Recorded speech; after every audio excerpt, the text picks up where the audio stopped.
예, 안녕하십니까. 세사연 연구위원 김일현입니다. 예, 제가 오늘 발표드릴 내용은 작년, 이제 작년이네요 벌써. 예, 비주택 거주자 주거 상향 사업의 성과와 과제입니다.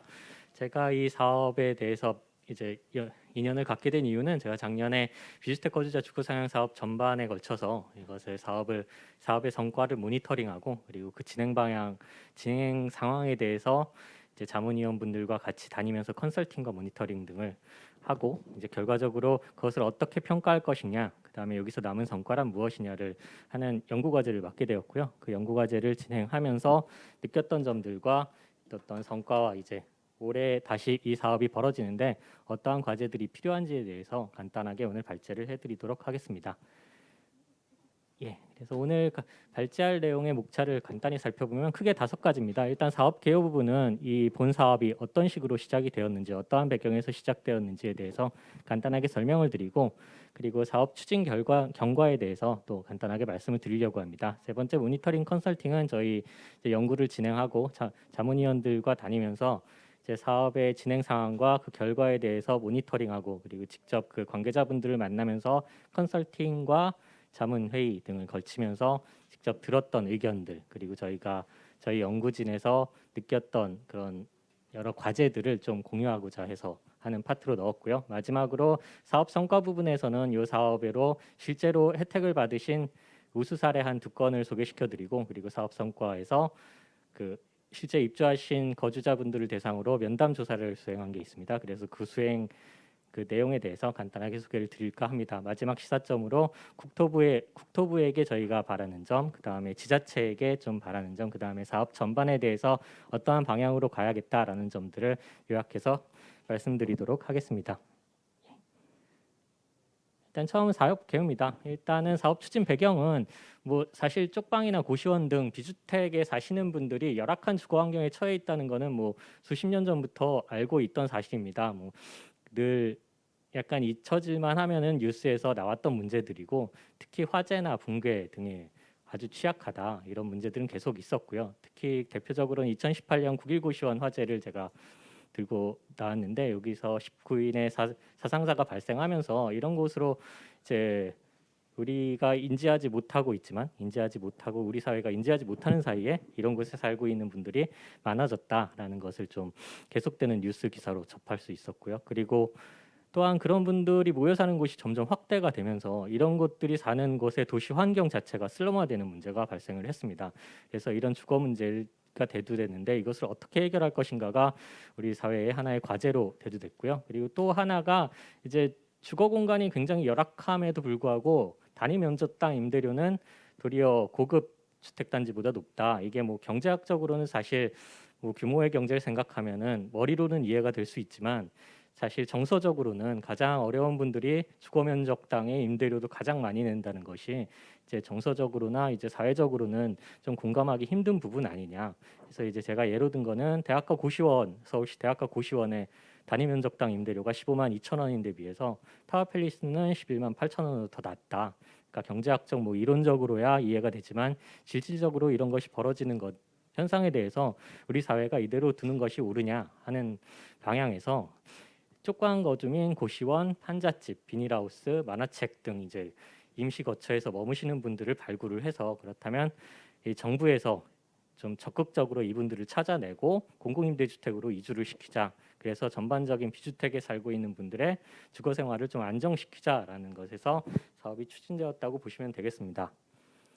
그 주거복지 정책 동향의 흐름에서도 이제 주거복지 로드맵 1.0과 2.0을 보면 이러한 내용들이 반영이 되어가고 있었습니다. 그래서 주거복지 로드맵 17년 10월에 나온 1.0을 보시면, 그동안은 공급자 중심으로 단편적 지원을 했다면 수요자 중심의 종합적 지원을 하겠다, 사회통합적 주거정책을 만들겠다, 그리고 주택 공급 중심에서 좀 입주자 주거 생활을 안정하는 정책을 좀 강화하고 주거복지 서비스를 만들겠다라는 것이 포함됐고요. 특히 마지막으로 공공임대주택 공급과 더불어서 주거복지 전달 체계를 좀 전국적으로 구축하자라는 내용이 국토부 주거복지 로드맵 1.0에 포함이 되었습니다. 그리고 작년 3월에 나온 2.0에서는 쪽방, 노후 고시원 등 그 비주택에 거주하는 사람들을 적극적으로 발굴하고, 그리고 그분들의 주거 상향을 집중 지원 하여서 그분들의 주거 안정성을 높이고 또 기존 주거지는 슬럼화되기 전에 적절하게 양질의 주거지로 전환하는 과정이 필요하다라는 것이 주거복지 로드맵 2.0에 포함되었습니다. 결국 국토부의 주거복지 정책 동향 자체도 이 사업의 어떠한 추진의 배경이 되었다고 알 수 있습니다. 이를 바탕으로 이제 국토부가 작년에 비주택 주거 상향 지원 사업을 시행했고요. 일단 본질적으로 이 사업은 19년 아동 주거권 보장 등 주거 지원 강화 대책의 후속 조치로 나온 사업입니다. 그래서 작년 1월 31일부터 2월 15일에 걸쳐서 전국의 광역시도와 시군구 기초지자체를 대상으로 비주택 거주자 주거 상향 사업을 공모를 했고 그 모아진 사업 계획서에 대해서 심사와 전문가 자문회의 등을 거쳐서 3월 12일에 사업 수행기관과 사업지자체를 선정했습니다. 결과 선정된 광역지자체는 작년 같은 경우 서울, 인천, 부산, 광주광역시와 같은 광역지자체와 그다음에 경기도시, 시흥시, 안산시, 수원시, 광명시, 전북, 전주시 등 이렇게 총 11개의 광역 또 기초지자체가 지원 지역으로 선정이 되었고요. 국토부는 이제 1차적인 목표는 당연히 이제 비주택에 거주하시는 분들의 주거 상향이 향상되어야 한다는 데 두고 있고 이것은 가장 기본적인 목표고 이제 그 저반에 깔린 국토부의 그 장기적인 좀 큰 목표는 이 사업이 지역 사회에 약간 그동안은 우리 사회에서 아직 구축되지 못했던 주거복지 전달 체계를 좀 촘촘히 구축하는데 기초가 되는 사업이 되길 좀 원하셨습니다. 그래서 이것이 좀 큰 목표로 장기적인 목표로는 이러한 지역 사회에 촘촘한 주거복지 전달 체계를 만드는데 좀 기초가 되자 이런 것들을 갖고 시작한 사업이라고 보시면 되겠습니다. 이 아래는 이제 그때 이제 국토부에서 이 사업을 시작하면서 보도 자료도 냈던 사업 내용과 사업 시행 기관, 사업 대상을 정리해 놓은 거고요. 여기에서 보면 비주택에서 3개월 이상 거주한 분들이라면 누구나 대상자가 된다는 것을 보실 수 있습니다. 이 사업 기대 효과는 아까도 말씀드렸지만 이 사업을 기대하면서 처음에 런칭하면서 국토부나 저희 연구진들이 갖고 있던 기대 효과는 1차적으로 주거 취약계층의 주거 향상 및 주거권을 보장하자는 것이고 일단 주거 취약계층 그 비주택에 살고 계신 분들이 공공임대주택에 입주할 조건이 되심에도 불구하고 관련 주거복지에 관한 정보 접근성이 너무 열악하셔가지고 입주하지 못했었는데 그런 분들의 주거권을 보장하고 주거 상향을 시키자라는 것이 첫 번째고 그다음에 이제 그 주거지를 옮기더라도 이사비나 보증금 또는 기초적인 생활을 하는데 필요한 가구들을 마련하시는데 기초 자산이 부재한 경우가 많은데 이러한 경우에도 어느 정도 이것을 지원을 해서 이러한 자산들을 생활할 수 있는 자산들을 마련해 주자. 그래서 주거 안정을 지원하자라는 게 이 목표 중 하나입니다. 그다음에 이분들이 이제 이주하고 입주하고 정착하는 게 이제 일반인들 입장에서 볼 때는 이것이 어떻게 보면 이사하고 집을 알아보고 계약을 하고 하는 것들이 일단 일상적인 일임에도 불구하고 몇몇 분들은 이 단계마다 매우 어려워하시는 분들이 많습니다. 그래서 이 단계별로 좀 지원 체계를 마련해서 이분들이 이왕 좋은 주택으로 공공임대주택으로 옮기셨는데 다시 떠나가지 않고 그 지역에 뿌리를 내리고 살 수 있도록 지역 재정착률도 좀 높이자 제고하는 방향으로 만들어 보자라고 해서 이렇게 주거 취약계층의 주거 향상 및 주거권 보장을 하자는 게 이 사업의 가장 주 목적이고요. 두 번째로는 분권형 주거복지 정책 개발의 기반을 좀 마련하자. 그동안 뭐 지자체나 이런 우리 사회가 주거복지에 대한 관심이 사실 적었던 건 사실인데 이러한 것들에 관심을 좀 환기시켜서 지자체가 주거복지 정책을 좀 마련하는데 기초 자료를 이거를 마련해 보자. 그 다음에 지자체가 이런 사업들을 이제 시작을 함으로써 주거복지 정책에 대한 역량에 뿌리를 좀 내리는데 좀 기여를 했으면 좋겠다. 그 다음에 좀 최종적으로는 그 지역 내에 있는 복지 네트워크들이 그 주거복지와 연결이 돼서 전체적인 지역 주거복지 네트워크를 만들 수 있는 기반이 되었으면 좋겠다라는 것이 이제 두 번째 목표였고요. 마지막으로는 뭐 주거 취약계층 주거 향상들, 그다음에 주거복지 정책들에 대해서 전반적인 정책적인 관심을 국민적인 관심이라든가 뭐 담당 공무원들의 관심을 좀 환기할 수 있었으면 좋겠다. 그래서 정책 마련이 좀 공론화되고 각종 정책의 필요성들을 이제 그 담당 공무원뿐만 아니라 사회 전반적으로 좀 이게 필요하구나라는 것을 좀 인식할 수 있는 계기가 되었으면 좋겠다라는 것이 저희의 기대하던 효과였습니다. 그래서 크게 이 세 가지로 보시면 될 것 같습니다. 이제 다음으로 사업 추진 경과를 말씀드리겠습니다. 2020년에 선정된 사업 참여 지자체는 아까도 말씀드렸듯이 광역형이 4곳, 기초형이 7곳으로 총 11곳이었고요. 광역형으로 신청하신 곳은 서울시, 경기도, 인천시, 광주시였고 기초형은 서울 강남구, 양천구, 경기도 광명시, 수원시, 인천시 미추홀구, 부산시 남구, 전북 전주시였습니다. 기초지자체 기준으로는 총 18개 지자체가 참여해서 실질적으로는 18개의 수행기관이 거의 사업 수행을 했다고 보시면 되겠습니다. 사업 표준 모델입니다. 이 사업 표준 모델은 간단히 설명드리겠습니다. 사업 표준 모델은 저희가 그 수요자 대상자를 발굴하고 상담을 하고 계약하고 지원하는 단계고, 이 가운데 있는 현장 수행 기관이 가장 중요한 핵심적인 역할을 하게 됩니다. 그 뒤로 이제 백업하는 기관들로 정부와 지자체가 이 뒤에서 든든히 뒤를 좀 지원을 해주는 역할을 하게 되고요. 여기 이주 지원 119 센터를 같이 수행 기관과 놓은 이유는 이제 주택을 실질적으로 공급해주고 입주 지원을 해주는 기관이 이주 지원 119 센터가 될 텐데, 저희가 초반에 이 사업 표준 모델을 제시할 때는 현장 수행 기관과 이주 지원 119 센터 간의 협업이 되지 않으면 좀 사업이 초반에 약간 삐걱거릴 수 있겠다라는 염려가 들어서 이 둘의 좀 협업 관계를 확실히 구축을 하고 가야 된다는 의미로 이 가운데 넣었고요. 요 오른쪽 끝에 보시면 초기 정착 지원 사업 같은 경우는 일단 입주가 끝난 상황에서 다시 이분들이 그 원래 살던 지역으로 돌아가는 경우가 종종 있는데, 그런 것들이 일어나지 않도록 이왕 좋은 곳으로 오셨으니까 그 지역에 적응을 하고 이제 공공임대 더 나은 주거 환경을 계속 이제 누릴 수 있도록 지원하는 사업까지 연결이 돼야 된다라는 의미로 이렇게 초기 재정착 지원 사업까지 하나의 도표로 표준 모델을 만들어 봤습니다. 여기에 대해서는 일단 넘어가도록 하겠습니다.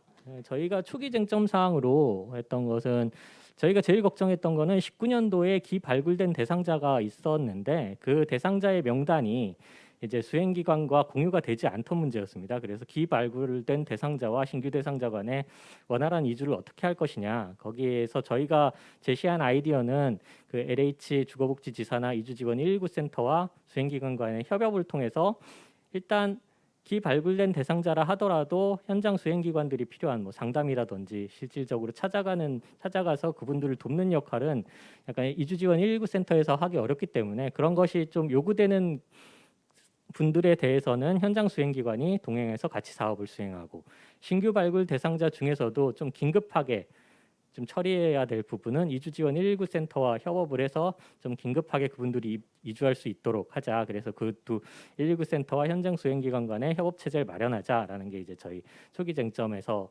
나왔던 문제고요. 두 번째는 좀 복합적 복지 수요사의 경우, 예를 들어서 이분들이 주거복지에서 이주만 해서 끝나는 게 아니라 뭐 다른 뭐 여러 가지 뭐 몸에 장애를 갖고 계시다던가 이런 식으로 좀 복합적 복지가 필요한 경우에 지역에 옮겨질 경우에 그러면 그분들을 어떻게 관리할 것인가, 그런 것을 옮겨지는 지역에, 그러니까 그분들이 이주하는 지역의 지역복지기관과 어떤 식으로 연계할 것인가, 이런 것에 대해서 좀 사례회의가 필요하고 그 관련 기관들이 모여서 의논을 하는 것이 필요하다라는 것을 제안했고, 이것이 저희 사업 추진하기 초기의 쟁점 사항이었습니다. 그리고 이따 말씀드리겠지만 여기에서 나온 쟁점 사항이 정말 작년 사업을 진행하면서 거의 마지막까지 이제 계속 이슈가 되었습니다. 그것을 좀 계속 이따 컨설팅 쪽에서 설명을 드리도록 하겠습니다.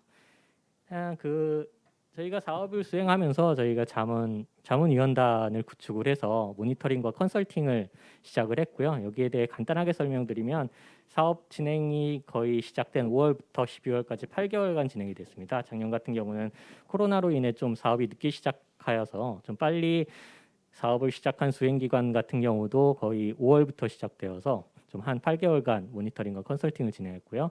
모니터링은 뭐 상담 및 이수 실적을 얼마나 몇 건이 있었는지, 고용 인력이 몇 건인지, 입주 현황은 어떻게 됐는지, 예산 사용 등에 대한 내용들을 모니터링하였고, 저희 자문위원단들은 이제 정기 점검 플러스 자문회의의 형식으로 해서 그 지자체의 수행기관을 기본 3회, 좀 필요하다고 한 기관들은 추가 자문회의를 실시하여서 각 부분들의 컨설팅을 수행하였습니다. 그래서 모니터링의 시사점을 일단 보여드리면, 일단 저희가 모니터링 결과로 본 것은 주거복지센터 유무와 또 지자체가 주거복지에 관련된 사업을 얼마나 했느냐에 따라서 실적에 좀 유의미한 차이를 보였습니다. 이 표를 보시면 파란색으로 표시된 부분이 이제 그 주거복지센터가 있는 기관인데 끝에 달성률을 보시면 첫 번째 달성률은 신청 접수, 입주대기, 입주 완료를 모두 포함한 달성률이고요. 두 번째 숫자는 입주대기와 입주 완료만 합쳤을 때의 달성률. 마지막은 입주 완료만으로 달성률을 파악했을 때 목표 지원 가구 대비 얼마나 몇 퍼센트를 달성했느냐를 나타낸 건데 거기서 보시면은 주거복지센터가 있는 지역이 확실히 달성률이 높았던 것을 알 수 있고요. 그 주거복지센터는 없지만 그래도 주거복지 관련 사업 경험이 어느 정도 있어서 지자체 이해도가 있는 기관은 뭐 전반적인 달성률 자체가 그래도 타 지역 아예 그 이런 주거복지 사업 경험이 없던 지자체에 비해서 높게 나오는 것을 저희가 확인할 수 있었습니다. 그럼에도 불구하고 이게 실적이 적다고 해서 과연 이 사업이 그러면 이 지자체는 이 사업에 대해 실패한 거냐라고는 저희가 판단을 할 수가 없었습니다. 왜냐하면은 그 각각의 지자체에 이 사업을 시작함으로써의 갖는 유의미한 의미들과 뭐 성과들이 있었기 때문에 저희가 처음에는 이 사업을 어떤 식으로 평가할까 고민하다가 이제 모니터링과 컨설팅을 겹치면서 이렇게 그 단순하게 숫자만으로는 본 사업의 성공 유무를 판단하는 건 좀 어렵다라는 결론을 냈습니다. 그다음에 컨설팅의 주요 쟁점을 말씀드리겠습니다. 컨설팅은 총 3차에 걸쳐서 일어났고요. 처음에 1차 컨설팅에서는 초기 사업을 어떻게 하는지, 그다음에 초기 세팅을 어떻게 했는지를 주로 점검을 했고 저희가 봤을 때 주거복지센터가 설치된 기관인 경우에는 사업에 대한 이해도가 높았고 초기부터 사업 진행이 매우 좀 수월하게 진행이 되었습니다. 그에 반해서 주거복지 사업을 처음 시작하는 지역들에 대해서는 주거복지 전반에 대한 이해도가 좀 그 지자체 공무원분들도 그렇고 사업 수행기관 분들도 그렇고 좀 어려워하시는 분들이 있어서 교육과 사업 운영에 대한 조언이 필요한 상황이었다라는 것을 말씀드리고요. 특히 계속 말씀드렸듯이 그 LH 이주지 주거복지지사 이주지원 1구 센터 간의 협업 관계가 계속 어려움을 나타내서 여기에 대해서 어떻게 협조를 좀 마련해 달라라는 의견들이 많았습니다. 또 2차 컨설팅은 이제 1차 컨설팅 이후에 한 사업 진행이 중반 정도 흘렀을 때 저희가 다녔고요. 2차 컨설팅의 주요 쟁점을 보시면 뭐 우수 사례나 애로사항, 건의사항 등을 저희가 파악하기 위해 다녔고 여전히 일부 지자체에서는 LH공사에서의 사업 이해도 부족, 약간 비협조적인 태도로 정보 공유가 되지 않는다. 그래서 사업 진행에 차질을 겪는 경우가 많았고 그 지역 내 관련 기관 간의 거버넌스가 부재해서 몇몇 지자체는 지자체의 역할, 그다음에 LH와의 협력 관계 이런 것들이 각자 따로 놀아서 수행기관이 약간 사업 수행을 하는데 상당히 어려워하는 기관들이 많았습니다. 그래서 저희가 볼 때는 요 세 개를 묶어줄 수 있을 만한 것을 국토부 차원에서 좀 묶어달라, 구축을 위한 노력을 해달라라고 좀 강조를 그때 드렸었고요. 그리고 마지막으로 비주택에 대한 법적 기준이 모호해서 어디까지 이걸 비주택을 가져가야 되냐 이런 문제와 사례 관리를 우리가 어디까지 해줘야 되냐 입주를 시켰는데 어디까지 우리가 그 후속 조치를 취해줘야 되고 어느 정도까지 우리 그 수행기관의 업무냐라는 것에 대한 가이드를 좀 확실하게 내달라라는 의견들이 많았습니다.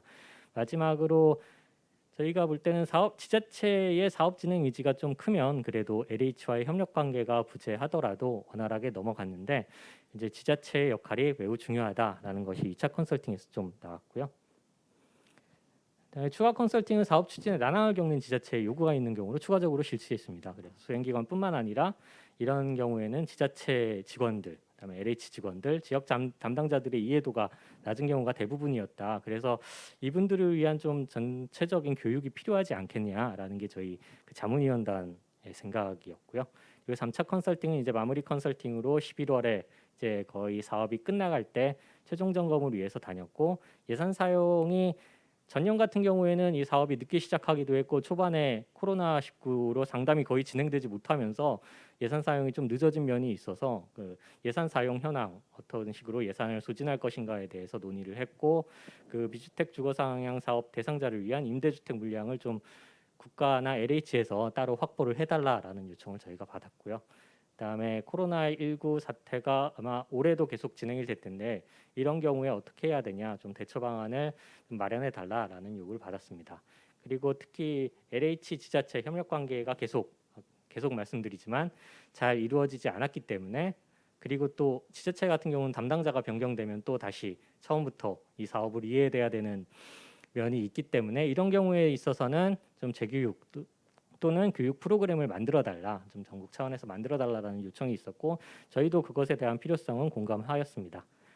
그리고 대상자 정보 공유, 입주 진행 상태 등에 대해서 계속 원활한 소통과 정보 공유가 필요하다는 의견은 그 작년 사업 진행하면서 꾸준히 제기되었던 내용입니다. 사업 성과로 우수 사례로 2가지를 뽑았고요. 이것은 그냥 간단하게 이런 분들이 발굴이 되어서 이 사업으로 혜택을 받으셨다라고 이해하시면 될 것 같습니다. 그래서 하나는 서울시 동작주거복지센터에서 발굴되신 분이고 71세의 노인 단독 가구셨는데 노숙 생활을 하시다가 이제 이주가 되셔서 좋은 주거 상향으로 좋은 곳으로 옮겨가신 사례 하나와 부산시 남구 용호복지관 사례를 들었습니다. 여기도 노인 혼자 단독 가구로 계시고 여관에 사셨는데 이후로 이제 매입 임대주택으로 옮겨가셨고 지역의 텃밭 사업 같은 데도 이제 참여를 하시면서 굉장히 지역 공동체 활동도 하시고 성격도 좀 긍정적으로 변하셨다라는 좋은 사례여서 소개시켜 드리고요. 그 입주자 면접 결과를 간단하게 말씀드리면 저희가 47세대의 방문 면접을 좀 실시했습니다. 이것은 이제 주택관리공단의 이정규 센터장님이 저희 자문위원으로 계시면서 면접을 다니셔서 이제 조사를 하신 거고요. 이 내용을 보시면은 이 사업 참여 전에 주거복지제도가 있는지 몰랐다라는 의견이 거의 70% 정도로 대부분은 주거복지제도가 있음에도 불구하고 인지하지 못하고 있다라는 것이 저희가 확인을 했고요. 그리고 이주한 주택에 대한 만족도는 한 분을 빼고는 거의 모두 98%가 만족한다고 하셨습니다. 이 한 분도 주택이 마음에 안 든다라기보다는 이제 낯선 곳에 와서 불안하다라는 것으로 이제 만족도를 좀 낮게 측정하신 것이고 전반적으로 다들 만족하고 계시다. 그래서 실제 입주하신 분들의 만족도는 매우 높은 사업이다라고 이렇게 나타났습니다. 긍정적 효과는 그래서 3가지입니다. 그래서 그분들이 임차인 권리에 대해서 스스로 알아가려는 노력을 하시기 시작했다라는 것과 주거복지제도를 이해도도 향상하셨고 또 거기에 대해서 자기가 해당한다면 좀 찾아야겠다라는 것이 그런 마음가짐을 갖게 되셨다는 것이고요. 그리고 지역 주민으로서의 자존감도 상승한 것을 볼 수 있었습니다. 우려점은 이제 새로운 지역에서 어떻게 살아가냐 여기에 대해서 많이 불안해하셨고 주택 유지 관리하고 임대료 납부하려면 자기 주거 비용이 증가할 텐데 이런 것이 약간 부담된다라는 불안감을 좀 얘기하신 경우가 있었습니다. 이렇게 사업 성과까지 마무리하고 저희가 이제 시사점으로 한 건 국토부의 경우에 이 사업의 의미는 일단 첫째적으로는 열악한 주거 환경에 살고 있는 주거 취약계층에 대해서 맞춤형 방문 상담 등 주거복지 정책을 좀 펼치는 아주 좋은 사업이다라는 사업의 의미가 있고 주거복지 사각지대 해소를 위해서 기초 단계를 구축하는 사업이다. 다음에 전국 지자체의 주거복지에 대한 관심이 증대된 계기가 되었다. 이런 식으로 국토부의 경우엔 사업의 의미를 찾을 수 있을 것 같고 저희가 이제 국토부에서 좀 노력해줬으면 하고 부탁드리는 것은 예산 확보 노력을 좀 더 해주셨으면 좋겠다. 물론 계속 말씀을 드렸지만 참여지자체가 1.5배인데 기초지자체 단위로 보면 거의 2배가 늘었습니다. 근데 작년 예산과 동일한 수준이라 특히 좀 저희가 여기서 고려해야 될 게 이제 코로나19 사태를 거치면서 이제 처음에 상담이 잘 이루어지지 않다가 나름의 방역 기준을 만들어서 이제 코로나 그 상담이나 이런 것을 다니셨는데 문제가 코로나19 방역 지침을 지키면서 상담을 하다 보니까 1인이 할 수 있는 상담의 량이 상당히 줄었습니다. 근데 상담을 요구하는 그 상담 대상자는 더 어려우신 분들이 많아져가지고 되려 늘어난 상황이라서 이제 1인한테 걸리는 하중이 너무 많아서 이제 대부분의 지자체에서 인력 증감을 위해서 좀 증가가 필요하다라고 말씀을 해주셨는데 예산이 그 지자체 기준으로 보면 작년보다 약간 더 낮아진 상황이라